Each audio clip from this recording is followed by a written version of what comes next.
I'm in charge of the household, and my rules are final. If you don't follow them, we'll get a divorce. Even though my husband was cheating on me, he still tried to boss me around.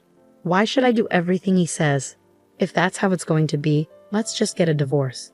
I put all the loans in his name so he would see how much I contributed to our life together. My name is Belle. I'm 36 years old and work as a systems engineer. I've been married to my husband Derek for 6 years. We met through work because my company hired his company for some projects. When I was working for his company as a temp, he was very nice to me. We started hanging out outside of work, dated for a while, and then he proposed. I said yes. When I got married, I left my job at the company. Working as an engineer was very demanding and stressful, and the pay wasn't great. I was worried that if I kept working like that, I wouldn't have enough time for my husband, and our relationship would suffer. So I decided to become a freelancer. This way, I could have more time for household chores and to be with my husband. At first, freelancing didn't make much money, but I had engineering experience. Gradually, I got more clients and my income grew. I was surprised at how quickly things improved and was thankful for my husband's financial support during that time. I worked hard on housework, even though cooking wasn't my strong point. I used recipe books to try different meals to keep my husband happy. Thanks for cooking and cleaning. It really helps me out, he said. His praise made me feel good. In the beginning, we respected each other and had a happy life. But after a few years, my husband suddenly suggested, "Isn't it time for us to get a new house?" Huh? A new house? I was shocked when my husband brought it up. He's not the type to save money. Well, shouldn't we save a bit more first? I asked. What are you talking about? I earn a good income, don't I? Yeah, but we haven't had any financial issues since we got married. I said, even though I wanted to mention that it was because of my income too. Although he gave me money for household expenses, he always used up his own allowance before payday. So I saved as much as I could from my own freelancing income and added it to our budget. That's how we managed to live comfortably without any financial problems. I was thankful for his income when we first got married, which is why I didn't tell him that my freelancing income had grown. I didn't want to hurt his feelings by revealing how much I was actually making. Even if I felt like we might have spent too much, our lifestyle hadn't changed. I realized my income had probably increased and wondered if my husband didn't fully understand his own finances. I was surprised by his excitement about building a new house, and I didn't know how to stop him. What kind of house are you thinking of? I asked, trying to find a way to build something affordable while considering his preferences. But he kept adding more and more features. If we want to include all of these, the house will be very expensive, I said. It's not a big deal. It's a once-in-a-lifetime purchase, and my income should cover it, right? He replied. I was puzzled about how he came to that conclusion. I regretted not telling him about my increased income and decided it was time to do so to help him understand. Derek, about the household expenses, I actually contribute a significant amount from my income too, I said. For some reason, he didn't believe me. Come on, don't be so slow about this. I'm not lying, I insisted. I wanted us to buy a more affordable house, but my husband didn't listen. He used his salary to take out a loan for a house that was stretching our budget. At first, I thought we were managing our money well, but over time, his spending got out of control. He started buying expensive clothes and watches and went out drinking every night with his colleagues. Even though he worked extra hours to cover these costs, his spending was hard to ignore. Despite all this, he was determined to build a house, and eventually he managed to do it. Wow, this is a really nice house, I said. A house is a clear sign of success, isn't it? He said. He was right. The new house is amazing. It's spacious, beautiful, and comfortable. My workroom is bigger now, so I can fit a large desk and work more comfortably. This has made me more productive, and I'm thankful for that. But I'm still anxious about our monthly mortgage payments. My husband doesn't seem to understand that we're paying off a long-term loan every month. The house is in his name, but he tends to overspend, so his account is often empty. Because of this, I have to transfer my income into his account just to cover the mortgage. I'm getting frustrated with him, so one day, I decided to talk about it. Don't you think you've been spending too much lately? I asked. I need you to think about things like the mortgage for the house, I said. My husband frowned and replied, What are you talking about? We've been living normally since we bought the house. If that's the case, then there's no problem. You're just stressing over small details. And isn't it because you manage your money poorly that you're short? That's not my issue. What? Wait a minute. I'm always trying to save money from the daily expenses with the money you give me, and I'm also using my own earnings to cover the mortgage and other costs. So please don't talk to me like that. What's your problem? Besides, the amount you're contributing isn't that much, so don't act like it's a big deal. The one who earns the most is the best, and that's me.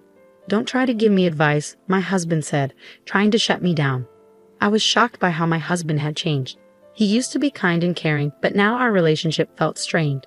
We barely talked, and sometimes we didn't even greet each other. He worked overtime more than ever and came home late at night. I started to question if it was okay to continue living like this. We were just coexisting under one roof without meaningful conversations. Maybe it would be better to get a divorce. But if there was a chance to fix things, I wanted to try. After thinking it over, I decided to take the first step and reach out to him. But my efforts were crushed when I saw him in town one day. I had gone out to buy a birthday gift for a friend. It was a weekday, so my husband should have been at work. But instead, I saw him in town, dressed casually, walking with a young woman I didn't recognize. I was stunned and immediately thought he might be having an affair. To find out the truth, I hired a private investigator. After about 3 weeks, I got the results and went to the detective agency. It turned out my husband was indeed having an affair. The woman was his colleague, and their relationship had been going on for about 2 years. I finally understood why my husband had started spending so much and coming home late. It was because he was having an affair. I was furious, especially after all the verbal abuse he had directed at me. He was the one being unfaithful. I felt foolish for trying to protect his feelings and our marriage. I decided to stop doubting and take action right away. When I rushed home, my husband was sitting on the sofa watching sports. I stood in front of the TV and laid out the evidence of his affair in front of him. Explain this, I demanded. At first he looked surprised, but his expression quickly changed. Oh, that's Meg. She's my new wife. New wife? What are you talking about? Well, now that you know, there's no point in hiding it. Unfortunately, you're no longer needed. What are you saying? Frankly, I don't need you in my life anymore. But Meg doesn't want to do housework, so you can stay and take care of that for her. What? Are you out of your mind? I would never do that. When I said that, my husband's face turned red with anger. I'm the breadwinner here, so my rules are final. If he can't follow them, then it's divorce. Even though he was having an affair, he was still trying to control me.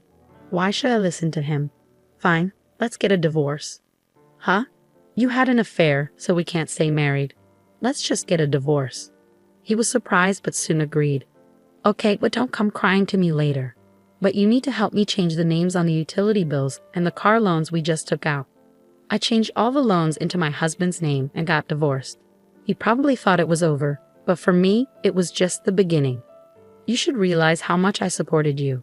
The day after the divorce was finalized, I was already settling into my new apartment. Then, I got a bunch of calls from my ex-husband. Since he hadn't paid me any compensation yet, I hadn't blocked his number. When I answered, he sounded flustered and said he needed to talk. I reluctantly agreed to meet him at a cafe, but he showed up with his mistress. Well, you two seem to be getting along. What's this about? Why didn't you tell me? I asked. He looked upset and said, every month I'm getting hit with a huge amount for loans. Why are the food expenses, car loans, utilities, and everything else so high? What are you trying to do by leaving all that on me? I divorced you and moved out, so it's only fair.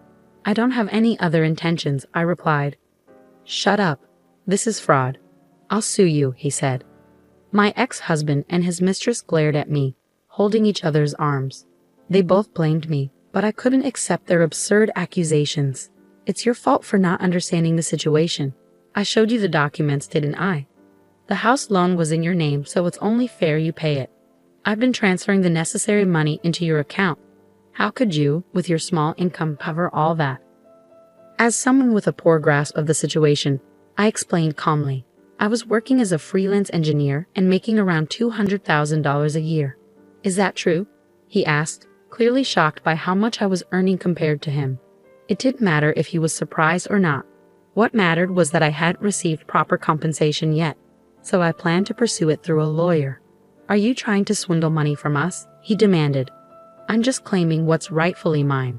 I'll also be making claims against your mistress, I said. I received compensation from both of them for the emotional distress they had caused me. My ex-husband's mistress was devastated to find out he wasn't using his own money to pay for the loan. The next day, she disappeared from his life. Their affair ended just like any other when the money ran out. Now my ex-husband lives a lonely life, struggling to pay off his loan and make ends meet while commuting between work and home. He's facing the consequences he deserves, but he couldn't handle it and started spreading news about his affair at work. His mistress claimed he was abusing her, leading to a messy quarrel. Since neither of them was credible, no one believed their claims. His financial troubles worsened, and he was eventually demoted and received a pay cut due to his inability to focus on work because of his mounting debts. It's all his own fault, and frankly, he brought it on himself. As for me, I was nervous at first when I moved into my new high-rise apartment, but now I'm enjoying my life here. I'm not interested in marriage or romance for a while, but that doesn't mean I want to be alone forever. If I meet someone in the future, I hope we can build a supportive relationship based on what I've learned from this experience. For now, I'm focusing on working hard and making the most of my time for myself.